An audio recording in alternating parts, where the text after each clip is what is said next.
Tole akkam jirtu hordoftoota qubee akaadaamii qubeen jedhama. Viidiyoo koo yeroo darbe irratti waa'ee seet oopereeshinii laallee turre. Viidiyoo koo kanarratti immoo Venn diagram kan jedhu walitti ilaalla. Venn diagram gaafa jennu jechaadha riileeshinii seetota lama gidduu jiru yookaan immoo seetii lama gidduu riileeshinii akkamiitu jira kan jedhu bifa salphaa ta'eedhaan bifa giraafiitiin kan nutti agarsiisudha jechuudha. Asirratti Venn diagramii tokko kaasuudhaaf jechaadha. Jalqaba irratti maalsaa kaasuu qabna? Yuunivarsaal seetii isaa kaasuu qabna. Yuunivarsaal seetii gaafa kaasnu bifa reektaangiliitiin kaasna jechuudha. Warra kaan immoo seetii warra kaan immoo jechaadha. Seetiin nu kenname bifa sarkiliitiin kaasna jechuudha. Mee bifa egzaampiliitiin deeggarree alaalluuti. Illustrate A intersection B by Venn diagram jedha. Akkuma nama isiniin jedhe jalqaba irratti maalsaa kaasuu qabna jedha. Yuunivarsaal seetii isaa kaasna jedha. Yuunivarsaal seetii U jedhamu qaba jennee haa yaannuuti. Sana booda A intersection B gati nuun jedhe. A fi B intersect wal godhanii jiru jechuudha. Lafa wayita jechaadha. Kanaafuu elementii koomanii ta'e wayii qabu jechaadha. Seetii warra kaan immoo maaliitiin kaasna isin jedhara? Sarkiliidhaan kaasna isin jedhara. Kun seetii Eedha haa jennuuti. Seetii B fi seetii Een immoo intersekshinii qabu waan ta'eedhaatiif bifa kanaatiin yoo kaasne kun immoo B yoo ta'e jechuudha. Intersection B gaafa jennu iddoo kanatti akka kanatti agarsiisuu dandeenya jechuudha. Shaded partiin kun yookaan immoo shaded one implies the A intersection B ta'a jechuudha. Inni kan biraan lammaffaarra kan jiru kana jechaadha. Illustrate A less B or A difference B and A subset of B on different Venn diagrams jedha. Venn diagramii garaagaraa fayyadamne jechaadha. Asirratti A intersection B dhaa fi A is subset of B kan jedhu kan ammoo agarsiisnu. Mee jalqaba irratti A difference B kan jedhu kana ilaallu. Jalqaba irratti akkuma amma isiniin jedhe jalqaba irratti maalsaa kaasna? Yuunivarsaal seetii isaan kaasna. Kanaatiin yuunivarsaal seetii yoo jenne A less B jechuun maal jechuudha? Elementiin A keessa jiraate elementiin B keessa hin jirre yoo jiraate jechuudha. Kanaafuu mee seet Eedhaatiin kana haa jennuuti. Kun seet Eedhaa jennuuti. Seet Bidhaa fi seet Een immoo intersect wal godhanii jira haa jennuuti.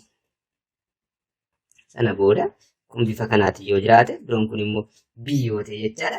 A less B kan jennu immoo jechaadha. Gaddoo kanatti A less B ta'uudhaa fi giraafiin kun jechaadha. Yookaan immoo Venn diagramiin kun tokkosaa shaded goone agarsiisuun dirqama keenya ta'a jechuudha.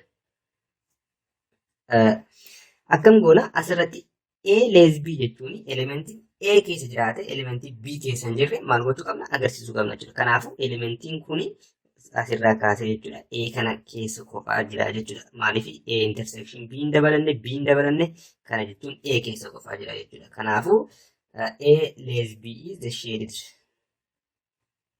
portion ta'a jechuudha asirratti. Shaded portion kun asirratti A less B jechuudha. Inni kan biraa immoo A intersection A subset of B kan jedhu kan immoo agarsiifnu. A subset of B nuun jedha waan ta'eedhaaf kana jechuun jalqaba irratti yuunivarsaal seetii kaasna jenneerra. Yuunivarsaal seetii keenya erga kaasnee booda isa kamtu isa kam keessatti argama? Isa kamtu akkamitti riileeshinii akkamii qabu? Intersekshinii akkamii qabu kan jedhu immoo gargar baasnee beekuu qabna isiniin jedheera.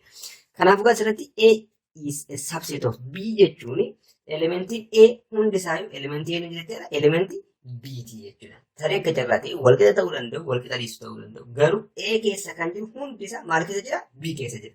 Kanaafuu kun B yoo ta'e jechuudha. B yoo ta'e A subset of B kaasuudhaaf jechuudha. Maal gochuu qabna jedha? Keessa isaa kana A'tu seenaa jechuudha. Iddoon kun A ta'a.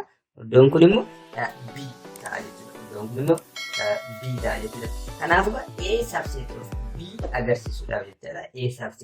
A is a subset of B ta'uudhaaf kun bifa kanaatiin nutti hin agarsiisa jechuudha. Kanaafuu kun maal agarsiisa? A subset of B kan jedhu nutti agarsiisa jechuudha. Mee example sadaffaarra kan jiru maal ilaallu? Maal jedha? Let's use equals to 1, 2, 3 up to 10 dha. A is the set of even numbers jedha. B is the set of prime numbers less than 10 jedha. Mee kana gaafa Venn diagram irratti represent goonu akkamitti represent goona kan jedhu ilaallu. Asirratti A jechuun kun verbal methodidhaan kan ibsame kana listing methoditi gaafa deebisnu even number kan jennu lakkoofsa lamaatiif hiramuu danda'u jechuudha. Kanaafuu lama universal seetii keessa jiraachuu qaba waan ta'eef jechaadha. 2, 4, 6, 8, 10 isaan kun maadha? Even numberidha. B jechuun immoo the set of prime numbers less than 10 nuun jedhe prime number ta'e less than 10 kan ta'e immoo prime number jechuun maal jechuudha? Mata isaatii fi lakkoofsa tokko qofaadhaatiif kan hiramu jechuudha. Karaa biraatiin kana jechuun 2, 3, 5, 7, 9 ta'a jechuudha. Asitti leezantiin gatiin hin jedhu 10 ton dabalatee hin dabalatu maleeyyuu hin ta'u ture jechuudha. Kanaafuu isaan kun the set of prime numberidha. Isaan kun immoo the set of even numberidha jechuudha. Kanaafuu universal seetiin keenya immoo jira. Kanaafuu asirratti gaafa kana Venn diagraamdhaan agarsiisnu jalqaba irratti maal isaa kaafannee irraa akkuma jalqaba isiniin jedhe universal seetii keenya kaafannaa jechuudha. Kuni universal seetii keenya yoo ta'e jechuudha. Sana booda kun the set of even numbersdha. A jalqaba irratti mee callisnee nu akaasnu. Kuni A yoo ta'e jechaadha. B immoo the set of prime numbers less than 10 jedha. Koomanii isaan qaban asirratti eenyudha?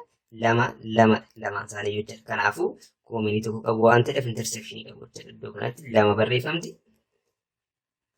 Sana booda kun maal ta'a? B ta'a jechuudha. Sana booda elementoota isaan qaban as keessatti barreessuudha jechuudha. 2 barreessineerra 4, 6, 8, 10 jechaadha.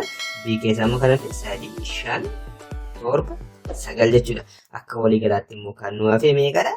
Tokkotu hin barreeffamne tokko inni kan hundi isaa maal ta'e barreeffamedha jechuudha. 1, 2, 3, 4, 5, 6, 7, 8, 9, 10. Kanaafuu kuni gaafa seetii nuu kenname kana bifa Venn diagraamdhaatiin gaafa ibsinu bifa kanaatiin ibsina jechuudha. Galatooma fayyaa ta'aa. Viidiyoo kottaan irratti immoo eksersaayisii kitaaba keessan irra jiru irraati gaafileewwan tokko qabatanii isiniif dhiyaadha. Sabiskiraayib, sheer gochuudhaan nu deeggaraa. Nagaatti.